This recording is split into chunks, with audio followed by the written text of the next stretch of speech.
A day in the life of a narcissistic survivor. So I can remember, one thing with being a victim of abuse is that before you finally decide to leave, there are times you go, you come back, you go, you come back. You keep on doing that until one day you ask yourself, Catherine, or whatever you call yourself, is that the way I will keep on living my life? And you will finally make that decision to finally leave. That is why when I see people in abusive home, I've seen people DM me that they are going through abuse, telling me things they are going through. I've cancelled a lot of them. I'll be like, I can't tell you to leave. I will only cancel you, be your listening ear, talk to you, encourage you, give you some, as in guide you to on how to handle these abusive people. But the truth is that the day you will leave, you will be the one that will make that decision. I was there.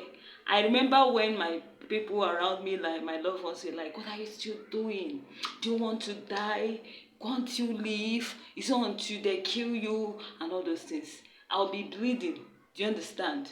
And they will say, "Come back." I'll say, "No, I'm going back. I'm going back to my husband, my kids, oh, my husband, oh." Do you understand? As in, it got to a point that someone dear to me was like, "Are you sure that this lady have not been hypnotized?" No, I wasn't hypnotized. This is called trauma bonding. So I kept on doing that. Do you understand? Over and over again. After beating me, or I'll go, I'll come back. Sometimes my eyes will be, I'll be beaten to a point that one of my eyes will be affected. I'll live with bruises, swollen feet, swollen head. But after, once I get healed, I'll rush back. I'll go back to my abuser. So I kept on doing this thing. Do you understand? Until one day I had to speak to myself. I told myself, Catherine, you are dying. I saw myself dying.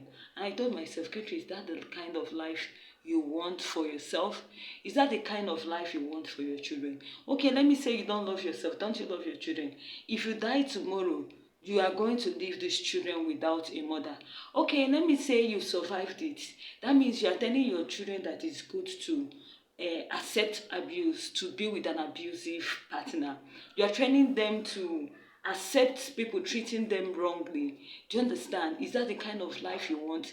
As in, you are trying to tell your son that it is good to abuse a lady, it is good to beat a lady, it's good to verbally abuse a lady, it is good to treat women bad. That is what you are doing. So when I sat down, I thought through the whole thing. I said, now, the children that I am staying for, this thing is affecting them mentally, psychologically, and all round. Now, me, I myself, I am going down. I saw myself dying slowly. Say, now, what is the gain? The children that I always tell them, my children, I have children with him. Then my own self, I'm already losing myself. I've already lost my self-identity.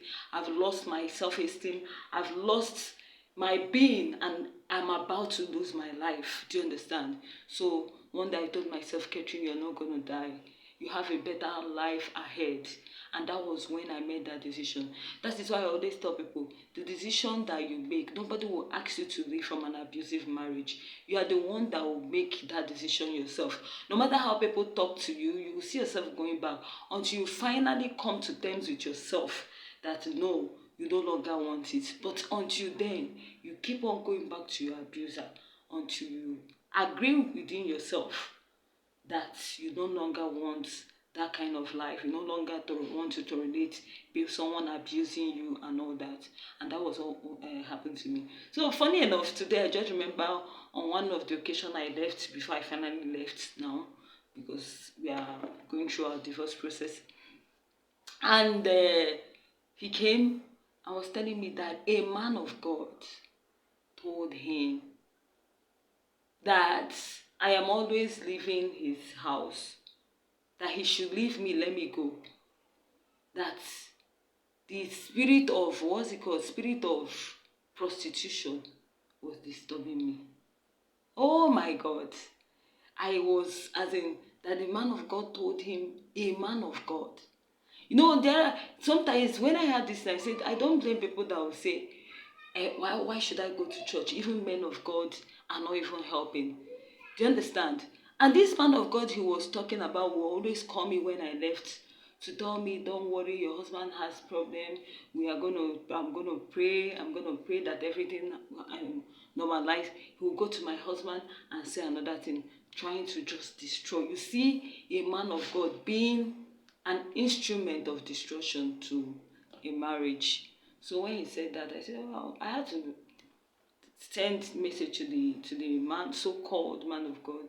He didn't reply, meaning that was actually what he did. So I'm just telling you why I'm also putting this thing out is for people to be careful. That you're having challenge, you are going to your pastor, by then be discerning the kind of person, man of God, you take your marital challenge to. Some of them are devil's agents sitting there as men of God, but they are there to destroy marital destiny. They are there to destroy marriages. So please, when you have marital challenge, I did not say you should not go to your man of God. Be discerning enough to know if your man of God, your pastor, has the capacity to carry what you are about telling him, if he is capable of handling that situation, or if he has your interest or the interest of your marriage at heart. So I just remembered it. I just smiled. I say, this is what someone, a lot of people, I know people have experienced such similar things and all that. This is what people are doing. So this is one of my experience as a narcissistic survivor. I love you all. I will still come back to tell you guys about my divorce proceed. Love you all and about my kids. Thank you.